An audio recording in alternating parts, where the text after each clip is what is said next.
1921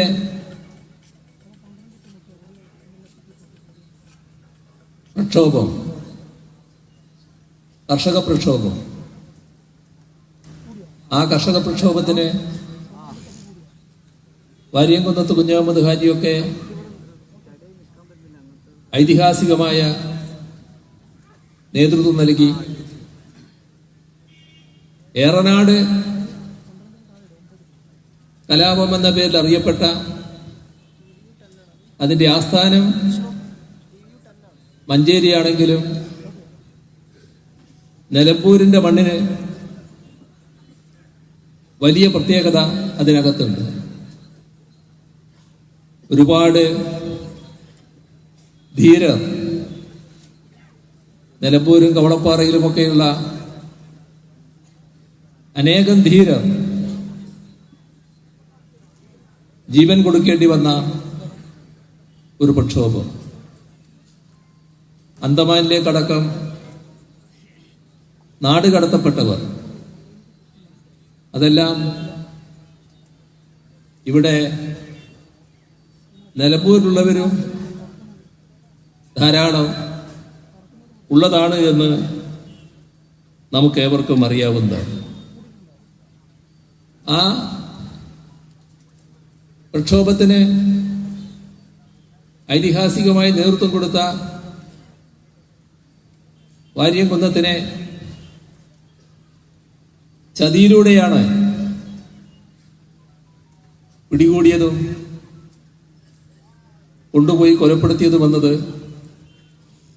ഈ നാടിന് അറിയാത്ത കാര്യമല്ല. ഇവിടെ അടുത്തുള്ള ചോക്കാട് വീട്ടിക്കുന്നിൽ വെച്ചാണ് വാര്യംകുന്നത്ത് കുഞ്ഞഹമ്മദ് ഹാജിയെ പോലീസ് വളഞ്ഞ് അന്നത്തെ പോലീസ് വളഞ്ഞ് പിടികൂടുന്നത്. അതിനുപയോഗിച്ചത് തീർത്തും ഒരു ചതിപ്രയോഗമായിരുന്നു. വാര്യംകുന്നത്തിനെ കാണാൻ അദ്ദേഹത്തിന്റെ ഒരു സുഹൃത്ത് ചെല്ലുന്നു. സുഹൃത്തിനെ അദ്ദേഹം കാണാൻ അനുവദിക്കുന്നു. അതൊരു കെണിയായിരുന്നുവെന്ന് വാര്യംകുന്നത്തിന് അറിയില്ല. ബ്രിട്ടീഷ് പട്ടാളം തൊട്ടു പിന്നാലെ വന്ന് വളയുന്നു. വാര്യംകുന്നത്തിനെ പിടികൂടി മലപ്പുറം കുന്നുമ്മൽ കൊണ്ടുപോയി വെടിവെച്ച് കൊല്ലുന്നു. ഐതിഹാസികമായ പോരാട്ടത്തിന് നേതൃത്വം കൊടുത്തവരുടെ മണ്ണാണിത്. അതോടൊപ്പം തന്നെ വാര്യംകുന്നത്തിനെ പിടികൂടാൻ ഉപകരണമായി പ്രവർത്തിച്ച ചതി കാണിച്ച ആളുടെ മണ്ണും കൂടിയാണ്. ഇപ്പൊ നമ്മളും ഒരു ചതിക്കിരയായാണ് ഇത്തരമൊരു തെരഞ്ഞെടുപ്പ് നേരിടേണ്ടി വന്നിട്ടുണ്ട്. ഏതായാലും അതില് ഏതെങ്കിലും തരത്തിൽ ആശങ്കപ്പെടുന്നൊരു മുന്നണിയല്ല LDF. കാരണം തികഞ്ഞ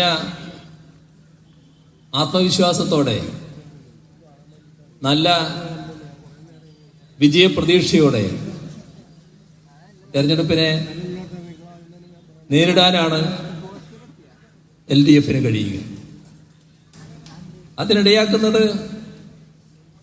ജനങ്ങൾ LDFന് നൽകുന്ന പിന്തുണ തന്നെയാണ്. ഇവിടെ ഓരോ ഘട്ടത്തിലും ആ പിന്തുണ ശരിയായ രീതിയിൽ ജനങ്ങൾ പ്രകടിപ്പിച്ചിട്ടുണ്ട്. എന്തുകൊണ്ടാണ് ഈ രീതിയിൽ LDFനെ പിന്താങ്ങാൻ ജനങ്ങൾ തയ്യാറാകുന്നത്? അവരുടെ അനുഭവം LDF കാര്യങ്ങൾ കൃത്യമായി നിർവഹിക്കുന്നു എന്നുള്ളതാണ്. ഏതെങ്കിലും തരത്തിലുള്ള ഒഴിവാക്കുകൾ തൽക്കാലം ആളുകളെ പറഞ്ഞ് പറ്റിക്കാൻ എന്തെങ്കിലും ചില വാഗ്ദാനങ്ങൾ നൽകുക, പിന്നെ അത് മറക്കുക, അത് LDFന്റെ ഭാഗമായി ഇല്ല. LDFന് അത്തരം ഒരു രീതിയില്ല എന്നത് അനുഭവത്തിലൂടെ ജനങ്ങൾക്ക് ബോധ്യപ്പെട്ടിരിക്കുന്നു. നേരത്തെ LDFനെ പിന്താങ്ങിയവരുണ്ട്. എന്നാൽ ആ പിന്താങ്ങിയവർക്ക് പുറമെ മറ്റൊരു വിഭാഗവും കൂടി ഇവരാണ് ശരി എന്ന് പറഞ്ഞുകൊണ്ട് LDFനെ പിന്താങ്ങാൻ തയ്യാറാവുകയാണ്. എന്തുകൊണ്ടാണ് LDFന് ഈ രീതിയിൽ വാഗ്ദത്തങ്ങൾ നിറവേറ്റാൻ കഴിയുന്നത്? എന്ത് കാരണത്താലാണ് ഓരോ ഘട്ടം കഴിയുമ്പോഴും LDFനുള്ള ജനസ്വീകാര്യത വർദ്ധിച്ചു വരുന്നത്? അത്തരമൊരു പരിശോധനയിലേക്ക് നാം കടന്നാൽ നാടിനോടും ജനങ്ങളോടും പ്രതിബദ്ധത എല്ലാ ഘട്ടത്തിലും LDF പുലർത്തിപ്പോന്നിട്ടുണ്ട്. നാടിനും ജനങ്ങൾക്കും ദ്രോഹം ചെയ്യുന്ന ഏത് കാര്യത്തിനും എതിരായി നിൽക്കാൻ,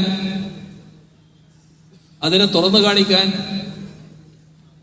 ശക്തമായി എതിർക്കാൻ LDF ഒരു കാര്യത്തിനും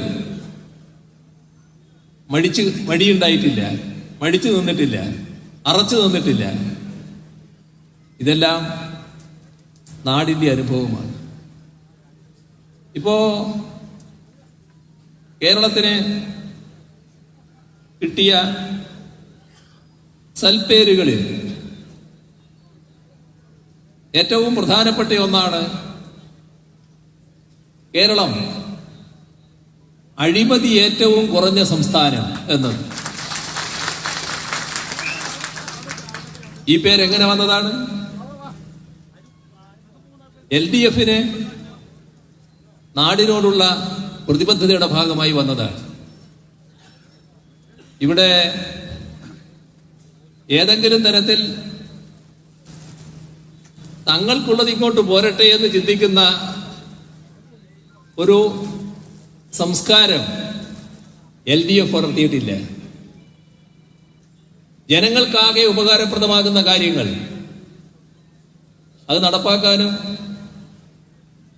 അത് കൂടുതൽ നല്ല രീതിയിൽ അഭിവൃദ്ധിപ്പെടുത്താനുമാണ് എല്ലാ ഘട്ടത്തിലും LDF ശ്രദ്ധിച്ചിട്ടുള്ളത്. ഇത് LDFനല്ലാതെ മറ്റേതെങ്കിലും മുന്നണിക്ക് സാധിക്കുമോ? LDFന്റെ ഘടന നിങ്ങൾക്ക് എല്ലാവർക്കും അറിയാം.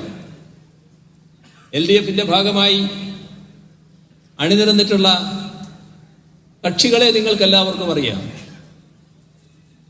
എല്ലാവർക്കും LDFന്റെ ഈ പൊതുരീതി, പൊതു സംസ്കാരം അംഗീകരിക്കാനും അതനുസരിച്ച് മുന്നോട്ട് പോകാനും കഴിയുന്നു. അങ്ങനൊരു അവകാശവാദം UDFന് മുന്നോട്ട് വെക്കാനാകുമോ? UDFന് മൊത്തത്തിൽ കഴിയുമോ? UDFിലെ ഓരോ ഘടകകക്ഷിയെയും എടുത്ത് പരിശോധിച്ചാൽ ആ നിലയിലേക്ക് എത്താൻ ആ ഘടകകക്ഷികൾക്ക് സാധിക്കുമോ? നാടിന്റെ മുന്നിലുള്ള ഒട്ടേറെ അനുഭവങ്ങളുണ്ട്. അതിലേക്കൊന്നും ഇത്തരമൊരു ഘട്ടത്തിൽ ഞാൻ വിശദമായിട്ട് പോകുന്നില്ല. പക്ഷേ ഇതുപോലൊരു ഘട്ടത്തിലാണല്ലോ നാം അതെല്ലാം ആലോചിക്കേണ്ടത്. പണ്ട് വീരപ്പൻ ജീവിച്ചിരിക്കുന്ന കാലത്ത് ഒരു പത്രക്കാരൻ, മാധ്യമപ്രവർത്തകൻ വീരപ്പനെ കാട്ടിൽ പോയി കണ്ടൊരു വാർത്ത കേട്ടിരുന്നു. അപ്പോ വീരപ്പൻ ചോദിക്കുകയാണ്, നിങ്ങള് എന്നെക്കുറിച്ച് വല്ലാതെ വാർത്തകളൊക്കെ കൊടുക്കുകയാണല്ലോ,